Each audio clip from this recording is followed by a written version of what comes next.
Dhugaa rabbii jalqaba isiniin ijuma wayitu isin nyaate, ijuma miidiyaa kana isin nyaate, ijuma feesbuukii, ijuma tiktookii, ijuma yuutuubii isin nyaate. Amma iji tiktookii, iji yuutuubii, iji feesbuukii bayii jala kana keessaa. Wuxaa bayii as keessaa, bayii jara kana keessaa kan jara kanatti galtee nama sobdee seexanni sabboontuu fakkeessitee itti galtee jara kana adda diiguuf duruma beetii irraa ka'e meetii moo beetii ishee irraa ka'e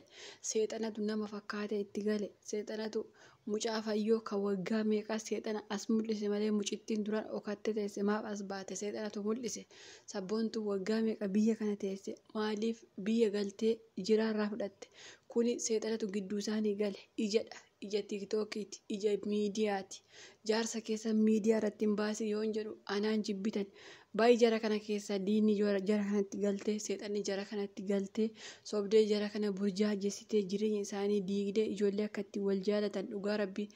Qashti baqashti firiis bifiriis fiqir bifiqir warra jedhu warra nuti fiqirirraa barachaa turre har'a adda baasuuf nama keessa gortee seexanni sobdee sabboontuu fakkeessitee meetii fakkeessitee jiraaf fayyuu adda baasu jirtu baay'ee jara kana gidduuti. Baay'ee afurri feesbuukii baay'ee ka feesbuukii itti galte baay'ee ka tiktookii itti galte baay'ee ka yuutuubii itti galte sobdee jireenya namaa diigdu ati siya seexana nama keessa gortee sobdee namaaf nama dhiiga angalaasuuf kaate sobdee sabboontuu fi fayyoo illee akka wal ajjeesaniif gidduu isaanii galte seexanni baay'ee jara kana keessa baay'ee dafi baay'ee kuni seexanni baay'ee jara kanatti galte jireenya namaa diiguun barti seexanni baay'ee jara kana gidduu maal eessa turte seexanni waggaa meeqa eessa turte barana kaate. Meetii irraa moo beetii irraa kaate mucaan fayyoo waggaa meeqa har'a kakuuniyyuu waggaa meeqa maa duraan baay'ee mucittiin duraan okattee turte seexanatu mul'ise mucittii illee duraan okattee turte seexanumatu jireenya jara kanaa hinaafee seexanni duraanuu nama keessaan dhufti ijarraan dhufti seexanni koo qilleensa ijuma namaatu seexana ta'a malee seexanni qaamaan deemee hin dhufu kanaafiyyuu baay'ee jara kana lamaan gidduutti wuxaa. Akka amantaa keessanitti jara kanaaf kadhaa dhugaa rabbii kadhannaa malee wanti nu baasuu jiru baay'ee seexanni biyya diigdee biyya jeeqxe dhiiga angalaatti dadhabde ammoo jara kana adda baasuu ufte seexanni kan jara kanatti galte kan sabboontuuf fayyoollee adda baasuuf beetiif jiraallee kan walitti naqxe seexanni beetii fi eenyu maqaan ishee meetii fi jira diina walitti goote sabboontuu fi fayyoo walitti diina goote seexanumti kun baay'ee jaruma kana gidduu baay'een baata gidduu isaaniiti baay'ee akka amantaa keessanitti itti kadhaa bismillah rahmaan irrahiim baay'ee keessa bismillah rahmaan irrahiim baay'ee seexanni jara kanatti galte bismillah ileen baay'ee wallaahi miti sagada akka amantaa keessanitti hin qoosin ankaraa mataa koo kadhee jira gaa'ila namaa inshaallah walitti deebisuu jira dhugaa rabbii akka isaa walitti deebi'an abdii qabna fayyoon har'a hin deemattennaan jiran caccabsee si kaa jedhe yes dhugaa isaatti caccabsee si haa ka'u si gorsine dadhabne ani hin deemini siin hin baqa ijoollee keeyis ta'e mamaatti deemta biyya arabaa hin deemin warri immoo deemi jettan inkijibiina warri deemettanii intala kana jajjabeessitan har'allee ta'e boru ani mataa keessan irraa gadi hin bu'u koomentiitiin deemettan inkijibiina. Enkejebeena sabboontuuma baqa magaala Finfinneeti yoo fayyoon biyya arabaa deemuu miti yoo mana maatii isheeyyuu deemte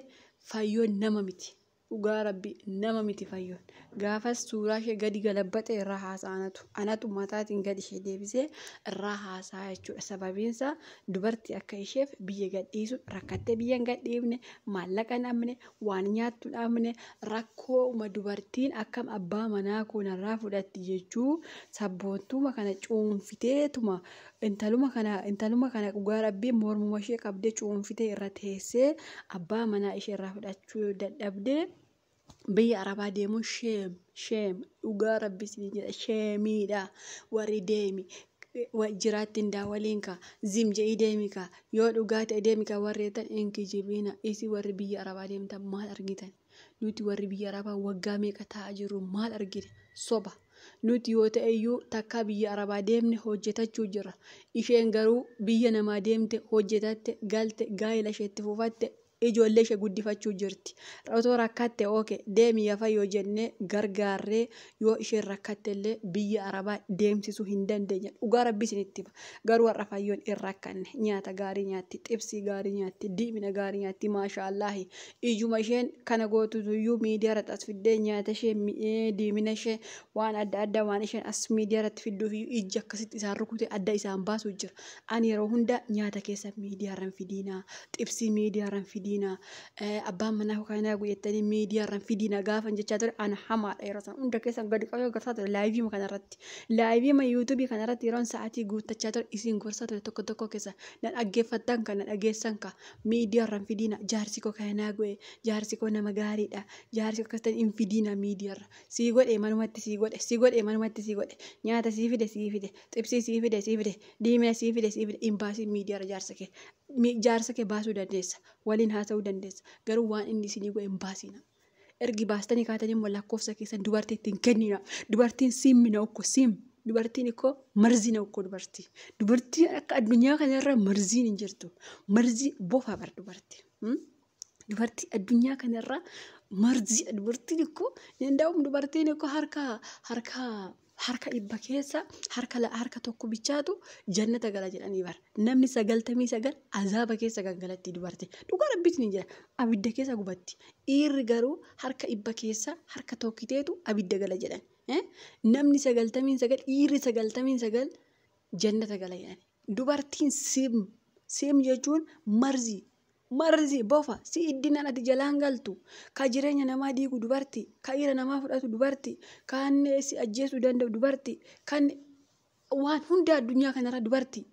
Kanaafuu dubartiitti lakkoofsa keessa hin kenniina yeroo hin jiru haannaa ati faammoo maal beekta haannaa ati faammoo nama taate dubbatta waanuma dhokadhee as bahee viidiyoo hojjechuu iseef uummanni waanuma wanti tokko nasi abarru garabbii isin jedha waan laayyuu tokko intalli kuni dubbii faan beektuu bakka waan akka isin jedhu garabbii ani koo isin gorsaa ture Fayyoof jiraammoo adda baasuu jiru ijuma miidiyaa kana qaa'a godhee isaan nyaata qaa'a godhee immoo isin nyaatu warri miidiyaa kana malee dhugaa rabbi yoo maashaallah itti ammaarraa qaba yoo isheen duraan jiraan kaayinaa bitee ofi yeroo isheen jettu maali yoo maashaallah ittaan dhugaa rabbi ija bar wanti akka ija addunyaa kanarraa gogsee si balleessu hin jiru ija keessaafuu ija hamma kana miidiyaa kanarratti Fayyoof jira adda baasuuf deebuu jira garuu jiraan eessatti naa ta'e har'a hin deemii yeroo jedhu naa ta'e bakka deemuu qabdu. Anis yaadni kiyya kanuma ture. Deemuu qabdu. Dubartiif jettee hin deemtu. Bakka yoo Fayyoo yoo ati dadhabde as bahi himadhu ani sabboontuu hin danda'u. Ani hin dandeenye sabboontuun humna kiyyaa oli jedhii himadhu. Nama sabboontuu katee irraa gombisee mataatti gadi gombisee katee ishee sabboontuu sii garafee viidiyoo sii waraabu sii argaani. Dhugaa rabbi. Namuma sabboontuu kana qaxaqqaxeetuma akka feete. Ani hin dandeenye sabboontuun humna kiyyaa olii ani ishee hin danda'u yoo jette as bahii himadhu dhugaa rabbii ani nama sabboontuu sii qaxaqqaxee viidiyoo waraabee sii arga. Suma bira naannoo mati jiraattu bakka dhugaa rabbii. Innaa dubartiif jedhanii ijoollee ofii gatanii biyya Arabaa deemu rabbi namaa oolchu. Rakkoo baqachuun eeyyan ni jira. Hiyyummaa baqachuun eeyyan ni jira. Garuu dubartii baqachuun yeroo jalqabaaf Fayyoo irratti argan yeroo jalqabaaf. Indee anchi dabeetti na hundeenta. Ati dabeettidha. Afaan Amaariyaa illee baradheera akka jedhu dhugaa rabbi intaloon dabeettidha jedhanii bara akkasutti dandeema qoy abbaa manaa sirraa fudhatte lubbuullee si keessa fudhatteetti sodaatte akka maatii sirma saayii maaltu akkasii godha indee sabboontuu ishee achi Wallaggaa galtee dhidhimte as hin deebine maal sodaattam maal taate kun ikkoo sodaa Fayyoo dabeetti akka taate agarsiisa malee beekumsa Fayyoo yookaas immoo jagnummaa Fayyoon agarsiisu jechuudha namni tokko dubartii baqatee gaafa biyya Arabaa deemu garabindee eessa ofiiseerra akkasii inumaa kan intala kana waa tokko gooteetuma cuunfiteetuma lafa kaa'uu kan dadhabdee baqadhee biyya Arabaa deemadha Fayyoo sheem kana viidiyoo waan akkasii asumarra dhaabi'an dhugaa rabbisiin jedha waa biyya Arabaa deema bakka gahe viidiyoon biyya Arabaa deemu otoo dhiiste bakka viidiyoo akkasii hojjechuun dhugaa rabbiin ikkoo sheemiin na qabata bara isheen biyya Arabaan deemattu indee dubartii bakka bar waanuma sabboontuu waanuma furdaa uuma kan yoo na qal'attee bar sabboontuu namni Itoophiyaa gata torbee tokko keessatti qallata furdinuma sabboontuu argitee sodaatte bakka garaa yaatte dhugaa rabbi biyya Arabaan deema indee warri jajjabeessan isinuu naguma gaha. deemi warri jettan isin naguma fayyuma eessa deemti ijoollee ishee gattee hin deemtu achuma teessi abbaa manaa isheellee inshaallah hin deeffatti malee hin deemtu biyya arabaa bakka warri deemettee jajjabeessitanii hin goyoomina hin shaawwadamina dhimmatti deemtuu hin qabdu biyya arabaa deemin ijoollee kee guddifadhu jedha malee deemi jedhina eessa deemti ijoollee iftee bakka tokkollee hin deemtu dhugaa